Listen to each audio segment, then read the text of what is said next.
Back here in the studio with Jimbo from Precision Ski and Golf, and I always learn something new every time that Jimbo comes on the show. And today we're talking about grips, obviously, for golfing. Yeah, some people call them handles. Okay, handles. They're also known as grips. They go on the end of the golf club, and it's what connects you to the golf club, you know. And for years, golf grips or handles have been really, really traditional. Not a lot of choices, and now there's a plethora of choices, you know. Right. And you know, maybe one thing to think about, why would you even think about grips?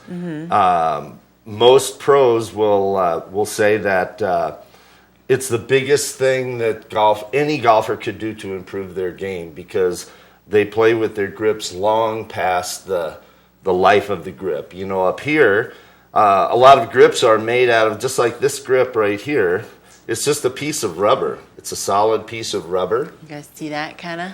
Yeah. It's so this is, I mean, this is just kind of what comes on the clubs. It's just kind of standard. Yeah. And I mean, this has been available, still is available to put onto any golf club. And the fact that it's made out of rubber, think about what happens to things that are made out of rubber here. Even your bicycle tires, they get little cracks, even if they just sit in the garage and you don't even use them. So, you know, the environment takes some of the life from grips. Most grips, I think you can expect a couple of years of use out of.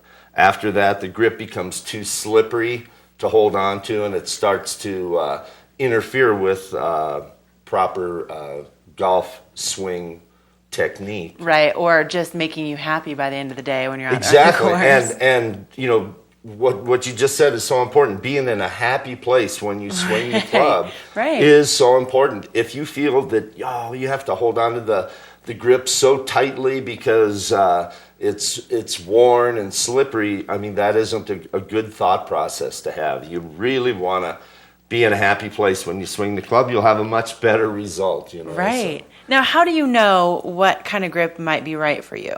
Well, there's a lot of things. First has to do with the size. Okay. You know, just like if you buy ski or snowboard gloves or mittens, they come in sizes.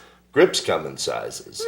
And we use a hand sizer just like this. I'll hold it up so you can kind of see it. It's the shape of a hand, but it actually works off of a dimension that if you look at your wrist, take a look at your wrist right there, and see that first crease that's right below the palm. Yeah. That's called your dominant wrist crease. Okay. And if you can use this or even a ruler and measure from the dominant wrist crease to the end of your longest finger, that determines the size of your hand. Okay. And that can be a big tool in helping to select a grip.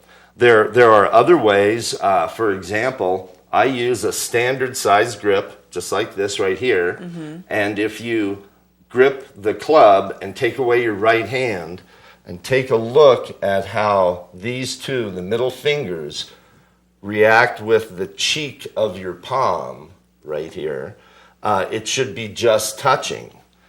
For example, if it's not touching, maybe that's too on big this for you? one, you see this big gap that's right here in between my fingers and my this fatty tissue right here.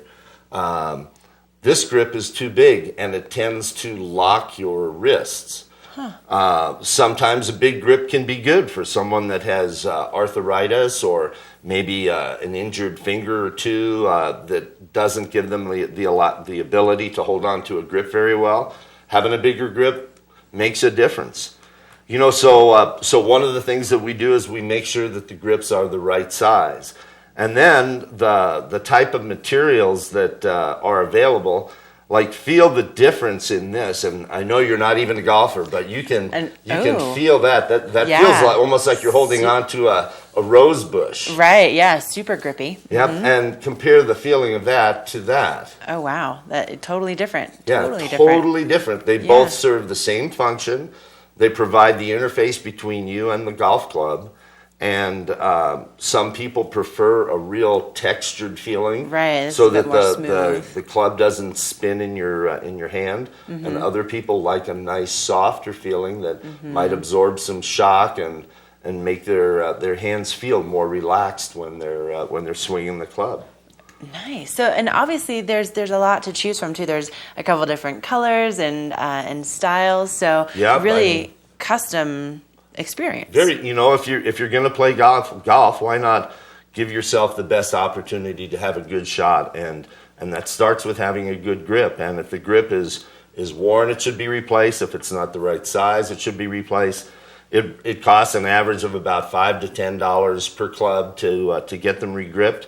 And the materials that the manufacturers now use, they put shock absorbing materials, different grips that have texture for better golfers to have more power, all sorts of things going on in grips, as opposed to just being a handle on the end of your golf club. So if you maybe inherited your grandpa's clubs and you haven't customized them to yourself, this could be a great affordable option to maybe change things up a little bit and make your swing that much better. Sure. We've got a lot of different grips. We've got grips from Golf Pride and Win and Lambkin, all different sizes, and some in a lot of different colors. You can support your alma mater. That's right. Yeah. Or pick a favorite color or a cause. Yeah. There's a lot of things going on in grips today that make golf real enjoyable.